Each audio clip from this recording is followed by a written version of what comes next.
Hello students, welcome back to the fifth unit, that is analysis of univariate data. And here I am going to start the topic measures of dispersion or variation. Madam has already started analysis of univariate data. In that she will teach measures of central tendency and the partition values. Now I am going to deal with the measures of dispersion or variations. First we will see the definition of measures of dispersion or variation. Measures which measure the lack of uniformity are called measures of dispersion. Measures which measure the lack of uniformity are called measures of dispersion or measures of variation. Then it has some objectives of dispersion. First objective is to judge the reliability of an average. Whatever the measure we are going to find, it should be reliable. So to judge that the reliability of an average, we are going to study the dispersion. Then to compare two or more series with respect to its variability. The next objective is to serve as a basis for the control of variability or dispersion. Then the next is to enable the use of other statistical measures. So these are the some objectives of dispersion. Now we will see the essentials of a good measure of dispersion or requirements of good measure of dispersion. The first essential is it should be easy to understand and simple to calculate. Whatever the measure of dispersion or variation we are going to find, it should be easy to understand and simple to calculate. Then it should be based on all the values. Whatever the measure we are calculating, it should be based on all the observations, all the values. The next essential is it should be well defined by a mathematical formula. Whatever measure for dispersion we are going to find, it should be mathematically well defined. Then it should not be affected by abnormal extreme values.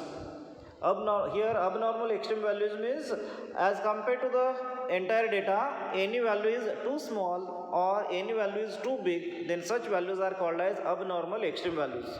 So whatever the measure we are finding, that should not be affected too much by these abnormal extreme values. Then it should be capable for further mathematical treatment. Whatever the measure of dispersion we are going to calculate here, it should be capable for further mathematical treatment, or it should be useful for further statistical analysis. Then it should be possess sampling stability. For different samples, if we calculated any statistical dispersion, then it should be stable. It should not vary too much. It should be stable for all the samples. Then it should be easily calculated for an open-end distribution. We have seen that what is meant by open-end distribution. The class intervals like below 10, above 50, such class intervals and its distribution are called as open-end distribution. So it should be easily calculated for open-end distribution. Then we are going to study the absolute and relative measures of dispersion. There are two types of measures. One is absolute measures, another is relative measures. First we will see the absolute measures of dispersion or variation. Absolute measures of dispersion are expressed in the same statistical units in which original data are given, such as rupees, kilograms, etc. These measures may be used to compare variation in two or more distributions, provided the data are expressed in the same units. So whatever the data is expressed in which unit, the absolute measure is measured or expressed in the same unit. That is called as absolute measure.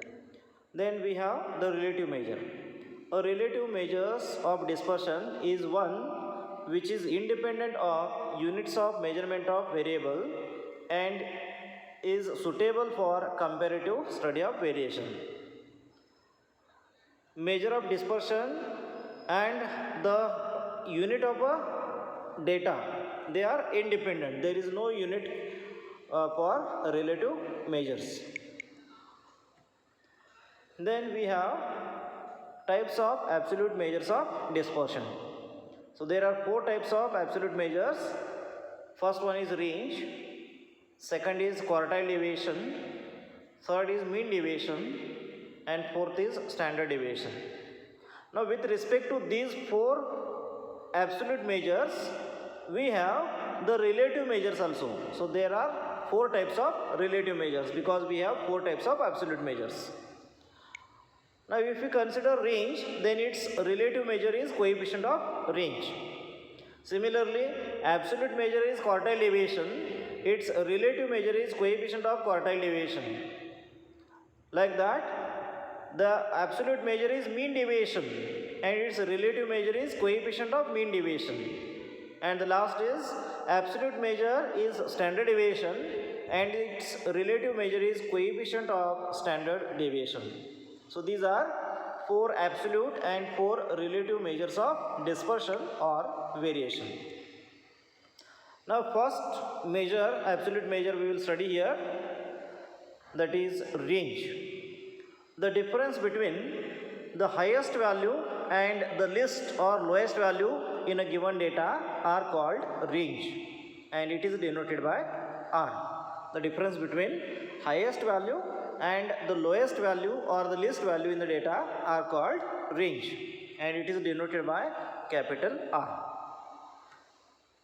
Now we will see the computation of range. It is for ungrouped data.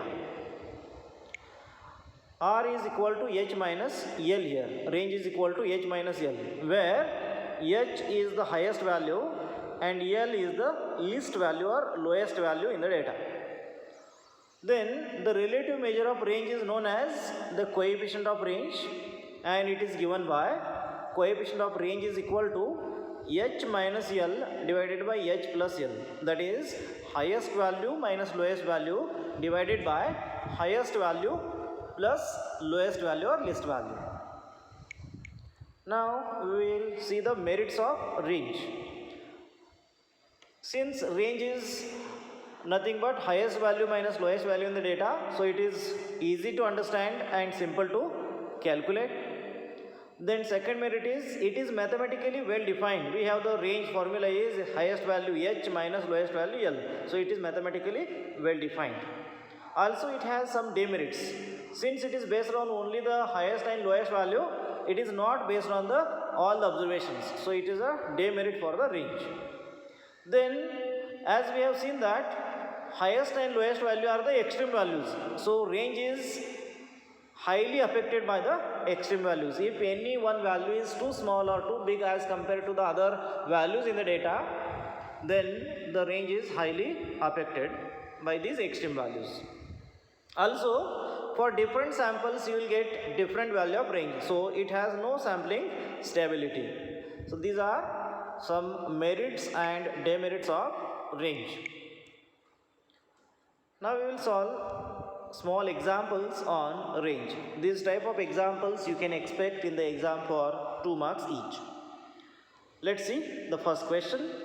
Calculate range and coefficient of range for the following data, and here we have the data 139, 150, 151, 151, 157, 158, 160, 161, 162, 165, 167 and 175. Now here we will find the highest value and lowest value. If you observe the data, the highest value is 175 and the lowest or least value is 139. So highest value is 175, least value is 139. Therefore we have the formula to calculate range. R is equal to H minus L, that is 175 minus 139. Simplify this, you will get range is equal to 36. Then we have to find the coefficient of range, and we have the formula for coefficient of range, that is coefficient of range is equal to highest value minus lowest value divided by highest value plus least value, that is h minus l divided by h plus l. Now put the values. H is nothing but 175, l is 139 divided by 175 plus 139. Now 175 minus 139 is 36 and 175 plus 139 is 314. So 36 divided by 314, after simplification we will get 0.1146. So the coefficient of range is 0.1146. So these are the values for range and coefficient of range. Now let's see one more example on range. Find range and its relative measure from the following data. And here we have the data 40, 85, 100, 15, 5, 70 and 65. Now if you observe the data, then we will find that highest value in the data is 100, so HV is equal to 100, and least value is 5, so lowest value is equal to 5. Then we have the formula R is equal to H minus L, that is 100 minus 5, then you will get range is equal to 95, R is equal to 95. Then the relative measure of range is the coefficient of range. Relative measure also we have to calculate. So the coefficient of range is equal to H minus L divided by H plus L. Put the values of H and L, then we will get 100 minus 5 divided by 100 plus 5, which is equal to 100 minus 5 is 95 and 100 plus 5 is 105. And after simplification, 95 divided by 105, you will get 0.9048.